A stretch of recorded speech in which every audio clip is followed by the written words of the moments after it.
कि मैनिफेस्टो में किसकी छाप है। हमारा मैनिफेस्टो इस देश के युवाओं को रोजगार देने वाला है, किसान को फसलों के दाम देने वाला है, महिलाओं को सुरक्षा देने वाला, हर वर्ग के अधिकार का 5 न्याय 25 सिद्धांतों का है। और मुस्लिम लीग के मैनिफेस्टो को बीजेपी ज्यादा अच्छे से जानती होगी, क्योंकि उस समय इनके पूर्वज मुस्लिम लीग के साथ सरकार चला रहे थे। जब कांग्रेस पार्टी के नेता अंग्रेजों से लड़ रहे थे, तब अंग्रेजों के साथ मिलके ये मुस्लिम लीग और हिंदू महासभा दोनों मिलकर सरकार चला रहे थे। अगर उनके उसमें घोषणा पत्र में भी रोजगार की बात होगी तो हमें नहीं पता, उनके घोषणा पत्र में भी, तो उनका घोषणा पत्र तो भारतीय जनता पार्टी ने पढ़ा होगा, क्योंकि दोनों मिलकर संविध सरकार इस देश में चला रहे थे और कांग्रेस के लोग उस समय अंग्रेजों से लड़ाई लड़ रहे थे। मोदी जी ने कहा है ओबीसी आरक्षण पर डाका डालने की कोशिश की जा रही है, SC/ST के आरक्षण पर भी कांग्रेस तलवार लटका रही है। देखिए, स्पष्ट है, मैनिफेस्टो में इनके बड़े नेता कई बार स्पष्ट कर चुके हैं कि इस देश के संविधान का खत्म करना है।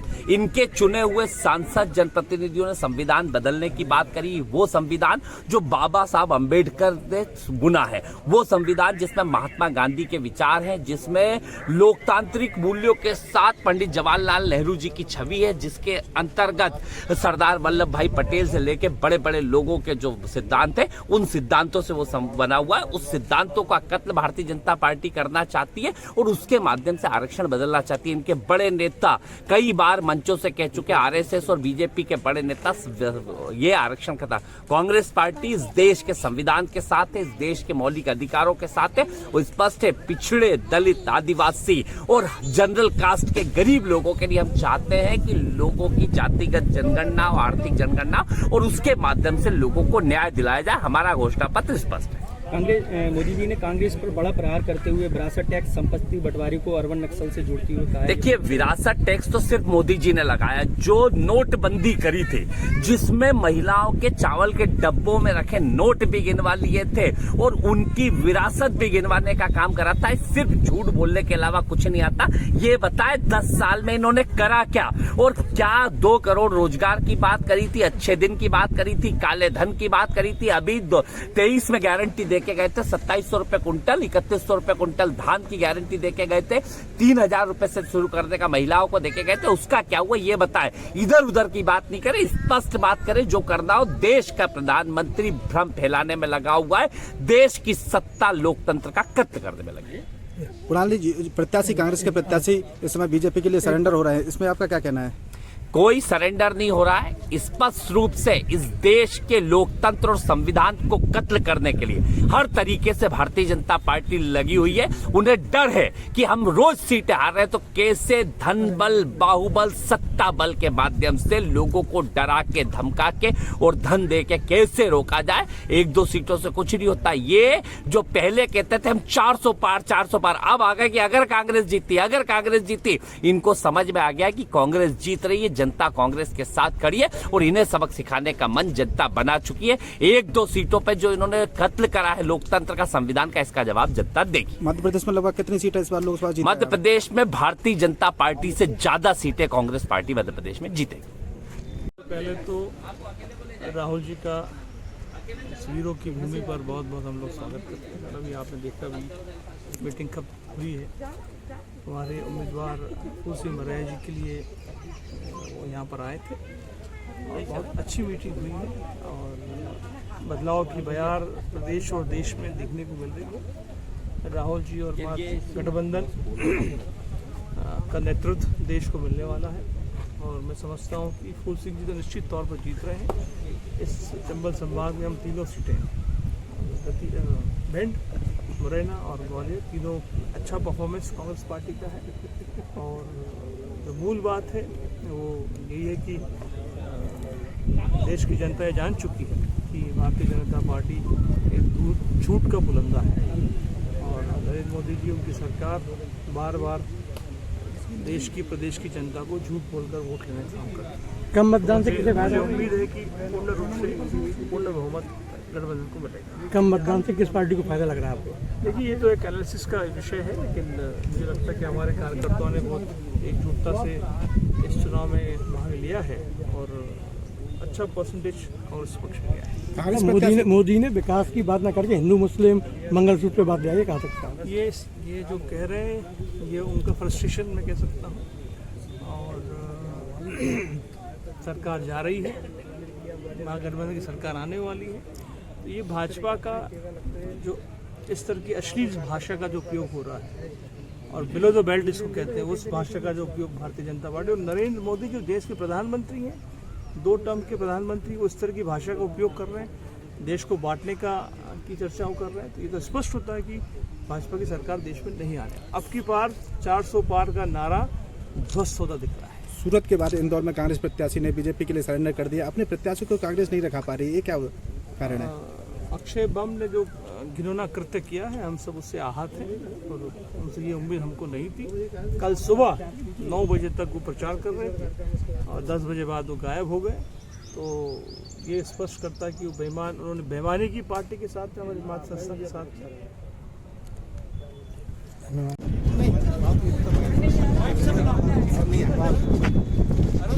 हाँ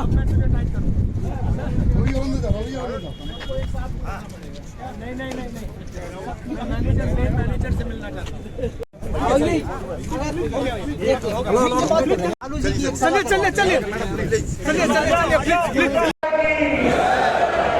देखो ये जो दाढ़ी वाले दिल्ली में रहते हैं, होंगे ना आप लोग, उनके कानों में हमारी आवाज जानी चाहिए। बोलिए भारत माता की।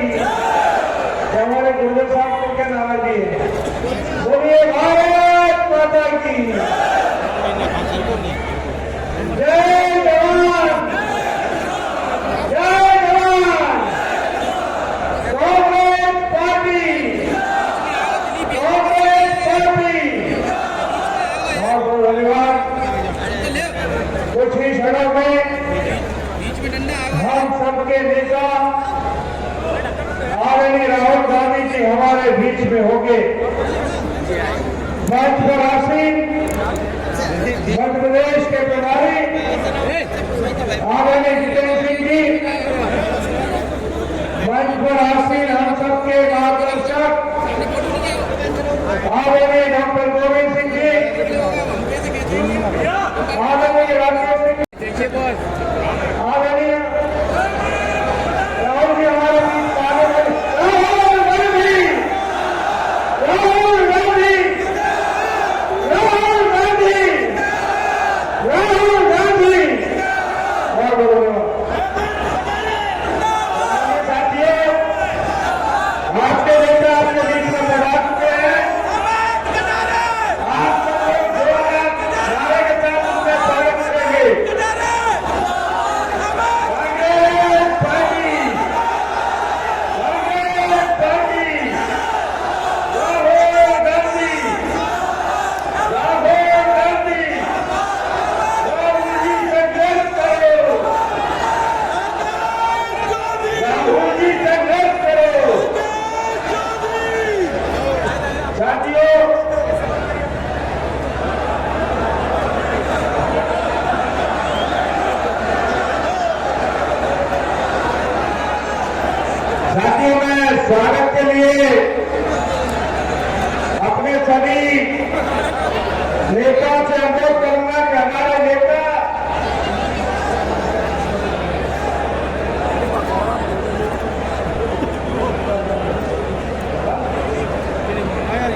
कभी विचार करिए, सोचिए, अपने दिल को झकझोरिए कि हमारे बच्चों के भविष्य का क्या हो रहा है, उनकी प्रगति का क्या हो रहा है, उनकी शिक्षा का क्या हो रहा है, उनकी नौकरी का क्या हो रहा है।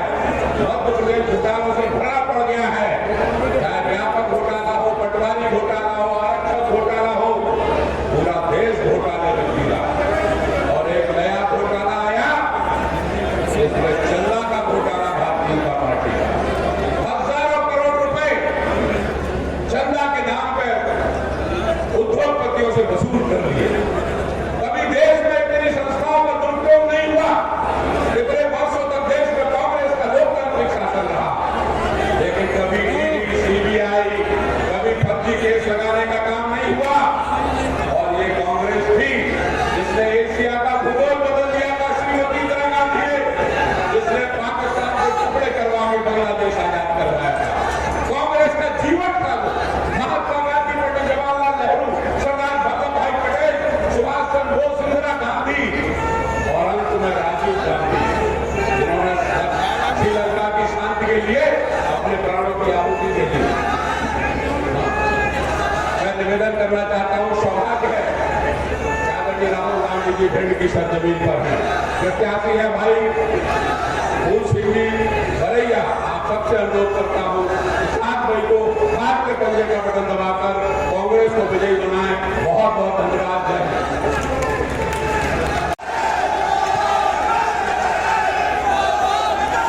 सबसे पहले मेरे सामने बैठी जनता जनार्दन, आप सबके चरणों में अपना माथा जोड़ करके प्रणाम करता हूँ। और पहले मैं आपको इसलिए प्रणाम कर रहा हूँ क्योंकि आपकी वजह से मुझे ये मंच प्राप्त हुआ है। मैं आप सबके चरणों में माथा टेक करके प्रणाम करता हूँ। आज की इस विपरीत परिस्थिति में भी मोदी, अमित शाह से, ईडी से, सबसे लड़ाई कर रहे हैं और देश में चट्टान बन के खड़े हुए एक ऐसे नेता जिनको ना कोई डर ना कोई भय, आपकी लड़ाई लड़ रहे हैं देश के लोकतंत्र बचाने की। आदरणीय राहुल गांधी जी का जोरदार तालियों से स्वागत करें। क्योंकि बात संक्षिप्त में कहनी है तो मैं 3 बातें बस शॉर्ट में कह देता हूँ। एक बात अग्निवीर योजना में मैं बताना चाहूंगा। मैं खुद विधायक रहा 1.5 साल, उसके बाद चुनाव हार गया, फिर भी मुझे 5 साल पेंशन मिली। लेकिन अगर कोई सैनिक अग्निवीर बन के जाता है तो उसको जीवन में कभी पेंशन नहीं मिलेगी। ये एक देशद्रोही नीति है और मैं समझता हूँ राहुल गांधी जी इसको समाप्त करेंगे जैसे हमारे इंडिया गठबंधन की सरकार करेगी। दूसरी बात मैं आप लोगों से कहना चाहता हूँ कि पिछला चुनाव आपने देखा था कि किस प्रकार से 3000 रुपए का माता बहनों को वायदा करके लड़ा गया था। जहां पर देखो हाहाकार मचा था, 3000 रुपए, 3000 रुपए। आज मैं उन माता बहनों को कहना चाहता हूँ, जब बीजेपी के लोग आपसे वोट मांगने आए तो इनका नारंगी दुपट्टा खींच के नीचे कर देना, कहना पहले 3000 रुपए दो पिछले 4 महीने के, तब वोट मांगने हमारे दरवाजे पर आना। ये झूठों की पार्टी है।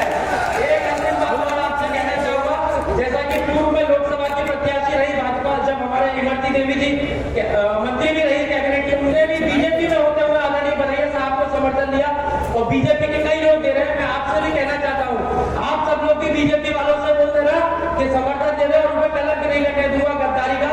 उसकी एक छोटी सी तरकीब है, यदि सारे भाजपा के लोग हमको जिता करके भेज देते हैं आदरणीय भरैया जी को, तो आपको कहना आपके नेता जब नरेंद्र मोदी, अमित शाह, मोहन यादव आए थे, वो सब मंच से कहते गए थे कि फूल को वोट देना, और हमारे प्रत्याशी का कहना है तो सब उन्होंने क्या कहा, फूल को वोट देने के लिए मैं चाहता हूँ बीजेपी वालों की भी बात रख लेना और फूल सिंह भरैया जी को जिता करके भेजना। बहुत बहुत धन्यवाद। हाथ उठाकर आदरणीय भरैया साहब को समर्थन दीजिए और संकल्प ले लीजिए हमको लोकसभा को जीतने जाना। बहुत बहुत धन्यवाद। हमें आपके बीच में आज की चुनावी सभा में आदरणीय राहुल गांधी जी, आदरणीय भगत सिंह जी, आदरणीय डॉक्टर गोविंद सिंह जी, आदरणीय राकेश चौधरी जी, आदरणीय नीतू पटवारी जी, आदरणीय अनु यादव जी और सम्मानित मंच साथियों, मैं आपके बीच में वोट के बारे में चर्चा करने आया हूँ। मैं आपसे कहना चाहता हूँ कि इस बार पार्टी ने जैसे ही मुझे उम्मीदवार बनाया था, मैं आपसे खुद ही पूछना चाह रहा हूँ कि जिस दिन से उम्मीदवार बनाया था उसी दिन से आपके दिल दिमाग में जीत का जश्न बनने लगा था कि नहीं लगा था? और जनता पार्टी किसी भी प्रकार की हमसे लड़ने के लिए आती है, इस चुनाव के अंदर अगर आपका साथ मिला, मैं आपको दावे से कह सकता हूं कि भारतीय जनता पार्टी की जमानत जब्त भी कराई जा सकती है। नहीं, ये भी आप देखेंगे कि चाहे मोदी जी हाँ, चाहे अमित शाह भी हाँ, यह गुंडागर्दी चल रही है। यहाँ पर वोट मांगने के लिए मैं आपके बीच में आया हूं।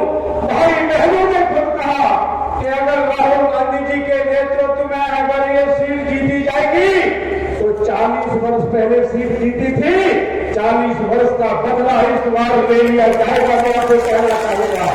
और यही नहीं, अगर आपके वोट से जीत करके भूल सिंह बड़ई अगर दिल्ली जाता है और आपके ऊपर अगर किसी ने कंकर भी उछाला, ईंट का जवाब पत्थर से दे दिया जाएगा, कोई बात का लाभ नहीं दे सकता है। यही नहीं, मैं आपसे कहना चाहूंगा कि आप वोट देंगे, मुझे पूरा भरोसा है, और वोट देकर के मुझे जिताएंगे, मुझे भी भरोसा है। आप जिताएंगे तभी जीतूंगा, और आप नहीं जिताएंगे तो जीतने वाला नहीं हूं। लेकिन मैं आपसे कहना चाहता हूं, जिताने की जिम्मेदारी आपकी, वोट डाल करके जिताने की जिम्मेदारी आपकी, और जीतने के बाद आपके दुख, आपका संकट, आपके हक अधिकारों के लिए लड़ने की जिम्मेदारी फूल सिंह बड़ैया की रहेगी। तभी तक हम बातें नहीं कर